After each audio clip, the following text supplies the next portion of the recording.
Mata upu se fuluiva. O le sauninga o tu la whanona tuuina ia Israelu. O na masina e tolu talu o na tuua i le whanaunga Israelu le nu o ai kupito. O lea lava aso na lato wo ai i le vao Sinai. Awana lato wo ese i refiti, ma lato wo atu i le vao Sinai. Na lato tola wapi le i le vao. Ua tola wapi e Israelu i le laulata o le maunga. O na alua ele o Mose i le atua. O na wala au mai leo Yehova ia te ia i le maunga ua whape mai. E te whai atu i le aingo Iakopo, ma e whaali atu i le whanaunga Israelu. Ia whape atu.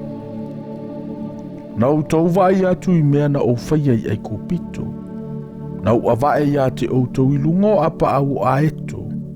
Na au mai foi ia te outou ia te au nei. O le nei foi. A whaitou te mantua whaalongo mai i lo uleo. Ma tau siusi i la uwhiangainga. O na whailea outou ma o lo tāua mou.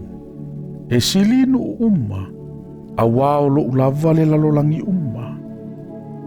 E whai foi outou ma malo o si taulanga. Manu upa ia mo au.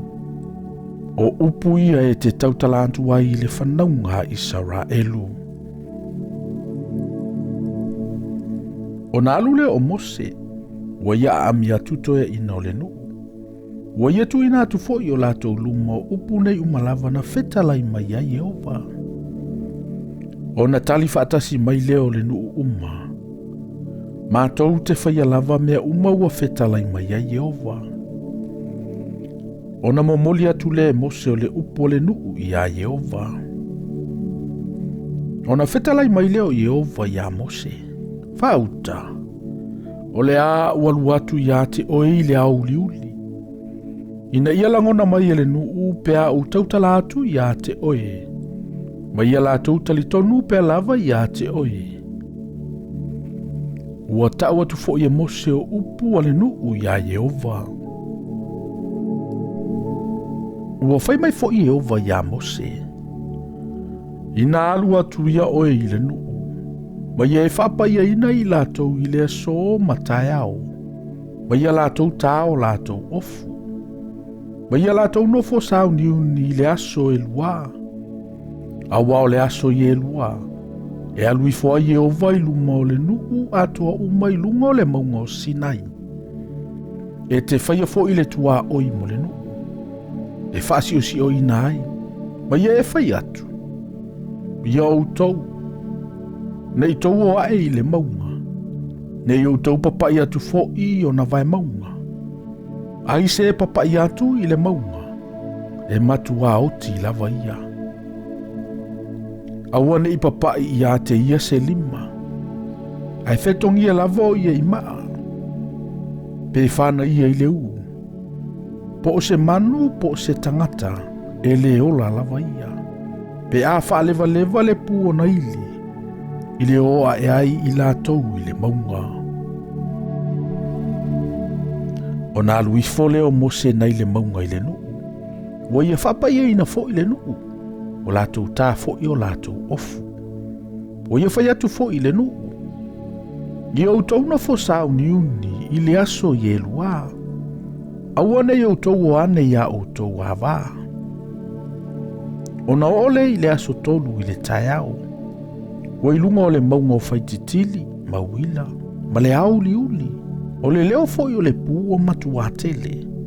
O na ngā tete i leo le nuu malava sa i le tongala wapi. O na au maile e Mose o le nuu na i le tongala wapi. Lātou te whetai ai ma le atua. O na lātou laulau tutua i lea i lalo le maunga. O le maunga o Sinai foi ua pusa atua uma. A wana fio i fo i Yehova i le afi. Ua alua e fo i o na asu pe i o le asu o se umu. Ua lulu tele ina lava le maunga atoa uma. O le leo le pu ua alu o na tele lava. Ua tautala atu Mose. O na talia mai lea e le atua ia te ia i le si ufofonga. O na fio i fo leo Yehova i lunga o le maunga o Sinai. I le tumutumu o le maunga. Ua vala au fo Yehova ia Mose aluae I le tumutumu o le maunga. Ona aluae ai leo Mose. Ona fetala I leo Yehova ia Mose. Ina aluia o I lalo. Fai atu lava I le nuu. Na ila tau so fa ia mai e mai moa ia Yehova. Ona oti ai leo I la tau e toa tele. O si taulanga fo I o e whaalatalata ia Yehova. Ia whapa ia ina I la tau e I la tau. Na I oso whai atu Yehova ia I la tau. A uatali atu Mose ia Yehova. E le mawhaile nuu ona o a e mai le maunga o Sinai. A wao o ena e whetalai mai I ante I mātou. Ua whape mai.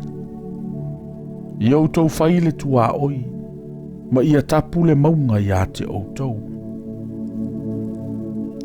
Ona whetalai leo Yehova I ate ia. Ina alu ia I la lo. I leo mai ai o lua ma arona whaatasi ma oe. A o Faitaulanga ma le nuu. Aua ne iso whaia mai I lato wea e mai I a Yehova. Ne I oso whaia tu o ia I ante I lato.